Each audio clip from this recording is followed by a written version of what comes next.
হযরত ওসমান রাদিয়াল্লাহু তাআলা আনহু ইসলামের তৃতীয় খলিফা ছিলেন। আল্লাহ রাব্বুল আলামিন হযরত ওসমান রাদিয়াল্লাহু তাআলা আনহুকে এত পরিমাণে সম্পদ দিয়েছিলেন, গোপন একটি আমল করতেন। আল্লাহর কসম করে বলি, আমার মুসলমান ভাই বোনেরা, আজকেও যদি আমরা যদি এই গোপন আমলটি যদি করতে পারি, আল্লাহর কসম করে বলছি আমরাও ধনী হয়ে যাব। আল্লাহ রাব্বুল আলামিন সম্পদ দিবেন, টাকা দিবেন, বাড়ি গাড়ির ব্যবস্থা করে দিবেন। দুনিয়া এবং আখিরাতে আল্লাহ তাআলা কল্যাণ দান করবেন যদি আমরা এই গোপন আমলটি করতে পারি।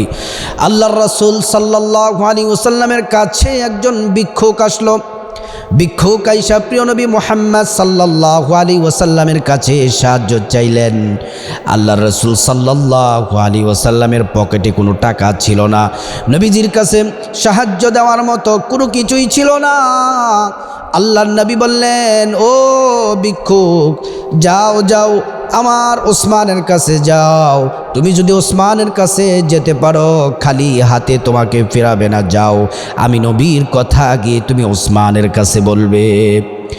এই দরিদ্র লোকটি, ভিক্ষুকটি হযরত ওসমান রাদিয়াল্লাহু তাআলা আনহুর বাড়িতে গেলেন। গিয়ে তিনি অবাক একটি দৃশ্য দেখতে পেলেন, ঘটনা দেখতে পেলেন। হযরত ওসমান রাদিয়াল্লাহু তাআলা আনহু গম, সরিষা রুদ্রে শুকানোর পরে সবগুলা যখন উঠিয়ে নিল উঠান থেকে, আপনার ময়দান থেকে যখন উঠিয়ে নিল, উঠিয়ে নেওয়ার পরে আপনারা দেখবেন মানুষ যখন ধান করে, ধান যখন উঠানের মধ্যে যখন শুকায়, শুকানোর পরে ধান যখন আপনার উঠান থেকে যখন তুলে নেয়, উঠিয়ে নেওয়ার পরেও দেখবেন কয়েকটি ধান পড়ে থাকে, গম কিছু কিছু পড়ে থাকে, সরিষা পড়ে থাকে। কিন্তু ওই ভিক্ষুক লোকটি দেখলো ওসমান রাদিয়াল্লাহু তাআলা আনহু, তিনি ওই উঠান থেকে সরিষাগুলা তিনি হাত দিয়ে ওই সরিষাগুলা আপনার টেনে টেনে গমগুলা সরিষাগুলা টুকিয়ে টুকিয়ে তুলছে। এই দৃশ্য দেখে ভিক্ষুক অবাক হয়ে গেল। আল্লাহর নবী এমন একজন সাহাবীর কাছে, ধনী সাহাবীর কাছে পাঠালেন। ওই ধনী সাহাবীর কাছে আসলে কেউ খালি হাতে ফিরে না, কিছু কিছু হাদিয়া, কিছু কিছু দান সাদাকা তিনি করে দেন। কিন্তু আমি দেখলাম অবাক করা দৃশ্য, আমি ভিক্ষুক হয়েও তো এমন জিনিসগুলা উঠান থেকে আমি টোকাইতাম না, উঠাইতাম না, কিন্তু তিনি এত ধনী হওয়ার পরেও কেন এগুলা টোকাচ্ছেন? এই দৃশ্য দেখে তিনি চলে গেলেন। দৃশ্যগুলা দেখার পরে চলে গিয়ে নবীজিকে বললেন, ইয়া রাসূলুল্লাহ, ইয়া নবী আল্লাহ, ইয়া হাবিব আল্লাহ, আপনি এমন একজন সাহাবীর কাছে আমাকে পাঠাচ্ছেন। ওই সাহাবীকে গিয়ে দেখছি সরিষাগুলা জমিন থেকে তুলতেছে, টোকাচ্ছে। আল্লাহর রাসূল বলেন, তুমি আবার যাও, তুমি আমার কথা বলবে। হযরত ওসমান রাদিয়াল্লাহু তাআলা আনহুর কাছে আবার আসলেন। আসার পরে আবার তিনি আরেকটি দৃশ্য দেখতে পেলেন, যে এই যে আপনার সরিষাগুলা, গমগুলা, পিপিলিকা, কয়েকটি পিপিলিকা টেনে টেনে টেনে টেনে নিয়ে যাচ্ছে। তিনি ওই পিপিলিকা থেকে ওই সরিষাগুলা, গমগুলা টুকিয়ে টুকিয়ে তারপর তিনি কুড়াচ্ছেন, এগুলা আপনার তুলে রাখছেন। এই দৃশ্যগুলা দেখার পরে বলতেছে, উনি না ধনী মানুষ, উনি না ধনী মানুষ, কিন্তু গরিবরাও তো এমন করে, এমন জিনিসপত্র কিছু পরে থাকার পরেও, দানা এমন কোনো কিছু পরে থাকার পরেও তো এগুলা টোকায় না। কিন্তু উনি এত ধনী হওয়ার পরেও তিনি এই কাজগুলা কেন করতেছেন? এই লোকটি যে দুইবার আসলেন, হযরত ওসমান রাদিয়াল্লাহু তাআলা আনহু দেখলেন। আল্লাহর রাসূল সাল্লাল্লাহু আলাইহি ওয়াসাল্লামের কাছে আবার যখন যাবেন, এবার তার দিলটা, মনটা বাধা দিল যে আল্লাহর নবী, দুইবার নবীজির কাছে গেলাম, দুইবার এই সাহাবীর কাছে পাঠালেন। এবার তিনি বাড়ির দিকে যখন তিনি মুভ করবেন, বাড়ির দিকে যখন তিনি চলে যাচ্ছেন, হঠাৎ করে তিনি বাড়ির দিকে রওনা হওয়ার সাথে সাথে ওসমান রাদিয়াল্লাহু তাআলা আনহু তিনাকে ডাকলেন। ডাক দিয়ে বললেন, কি ব্যাপার ভাই, তুমি প্রথমবার আসলা কিন্তু কিছুই বললে না, চুপচাপ চলে গেলে। দ্বিতীয়বার আবার আসলে, চুপচাপ কিছু বললে না, চলে গেলে। এখন তৃতীয়বার আবার আইসা তুমি কেন চলে যাচ্ছ? বলতেছে, ওসমান, আল্লাহর নবী পয়গম্বর মুহাম্মদুর রাসূলুল্লাহ সাল্লাল্লাহু আলাইহি ওয়াসাল্লাম আমাকে আপনার কাছে পাঠিয়েছেন। আমি দরিদ্র মানুষ, আমার অভাবী সংসার, আল্লাহর নবী আপনার কাছে পাঠিয়েছেন। বলতেছে, নবীজি আমার কাছে তোমাকে পাঠিয়েছে, তুমি কি বলবা না? না বলেই তো তুমি চলে যাচ্ছ। শোনো শোনো, হ্যাঁ ভাই, আমার ওই জায়গার মধ্যে একটি উটের একটি পাল আছে। ওই উটের পালগুলোর মধ্য থেকে তোমার যেটা পছন্দ হয়, সবচেয়ে বড় উটটি, সবচেয়ে সুন্দর উট তুমি নিয়ে যাও। ওই ভিক্ষুক দরিদ্র মানুষ এবার গেলেন পালের মধ্যে, উটের পালের মধ্যে। যাওয়ার পরে সবচেয়ে বড় উটটি, সবচেয়ে সুন্দর উটটি এবার তিনি নিয়ে যখন বের হবেন, যখন এই ব্যারিকেড দেওয়া ছিল উটের পালগুলা, এবার যখন গেট খুলে যখন তিনি বের হলেন, একটা উট নিয়ে বের হলেন, গেট লাগাতে ভুলে গেলেন। ওই উটের পিছনে পিছনে 1 2 3 4 করে করে এমন বিশাল পাল হয়েছে, ওই উটের পিছনে পিছনে পালের সব উট বের হয়ে গেছে। এবার যখন তিনি চলতে লাগলেন, সামনের দিকে পিছন দিকে তাকিয়ে দেখলেন, হায় হায়, সব উটগুলা পিছনে সারিবদ্ধভাবে চলতেছে। এবার তিনি উট রেখে ওসমান রাদিয়াল্লাহু তাআলা আনহুর কাছে আয়েশা বললেন, আমার ভুল হয়ে গেছে। ওগো আল্লাহর নবী সাহাবী, আপনি আমাকে এত বড় উপকার করছেন, একটি উট দিয়েছেন, কিন্তু একটি উটের পাশাপাশি সব চলে আসছে। এবার হযরত ওসমান রাদিয়াল্লাহু তাআলা আনহু বলেন, শোনো, আল্লাহর নবী তোমাকে আমার কাছে পাঠিয়েছে। ওসমান এমন একজন মানুষ, তিনি শুধু দিতে জানে, তিনি নিতে জানে না।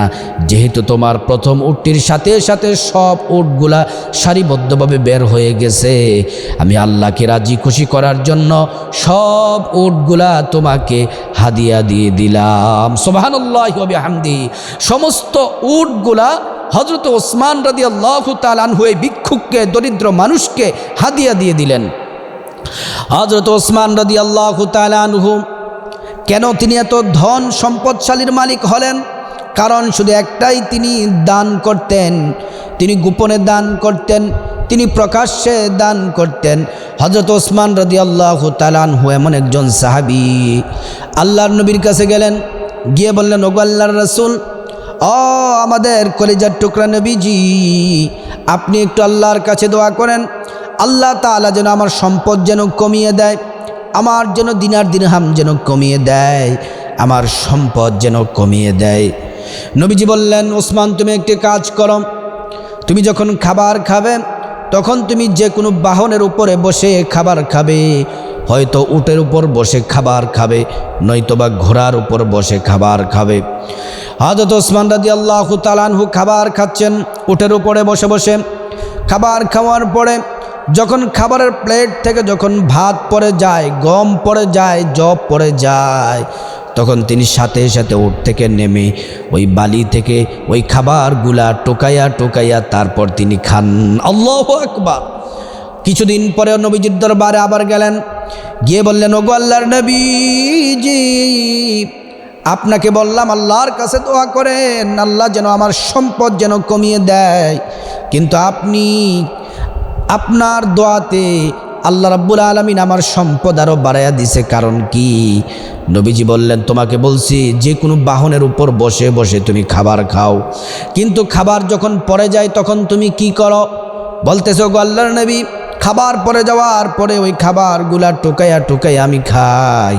নবীজি বললেন, আল্লাহর জাতের কসম খেয়ে বলি, যতদিন পর্যন্ত তুমি আমল জারি রাখবে, খাবার অপচয় করবে না, ভাত পড়ে যাওয়ার পরে টোকায়া টোকায়া খাবে, যে কোনো খাবার পড়ে যাবে, যখন তুমি নিজ থেকে টোকায়া টোকায়া খাবে, আল্লাহ রাব্বুল আলামিন তোমার সম্পদ বৃদ্ধি করতেই থাকবেন। হযরত ওসমান রাদিয়াল্লাহু তাআলা আনহুর এই আমল করার কারণে আল্লাহ তাআলা এত সম্পদ দান করেছিলেন। আল্লাহ রাব্বুল আলামিন কোরআনে বলছেন, الذين ينفقون في السراء والضراء والكاظمين الغيظ والعافين عن الناس। আল্লাহ রাব্বুল আলামিন বলেন, মুত্তাকিনদের 1 নম্বর বৈশিষ্ট্য হলো তারা দান করবে, সুখে দুঃখে তারা দান করবে, যখন তারা অভাবে থাকে তখনও তারা দান করবে, যে কোনো পরিস্থিতিতে থাকুক না কেন তারা সর্ব অবস্থায় তাদের সাধ্য অনুযায়ী তারা দান করবে। যারা দান করে এবং যারা খাবার অপচয় করে না, আল্লাহ রাব্বুল আলামিন তাদের সম্পদ বাড়িয়ে দিবেন।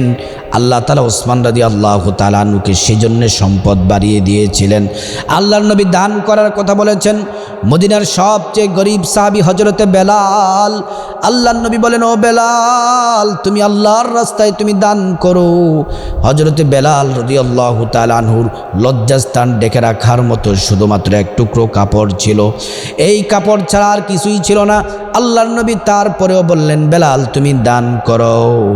আল্লাহর নবী সাহাবীদেরকে দান করার উৎসাহ করেছেন, কারণ দান করলে সম্পদ কমে না, দান করলে সম্পদ বাড়ে। আল্লাহর কোরআন প্রমাণ। এজন্য আপনারা যদি ধনী হতে চান, কোটিপতি হতে চান, দান করতে হবে এবং খাবার অপচয় করা যাবে না। খাবার পড়ে গেলে সেই খাবার উঠাইয়া তারপর আপনি খেতে হবে।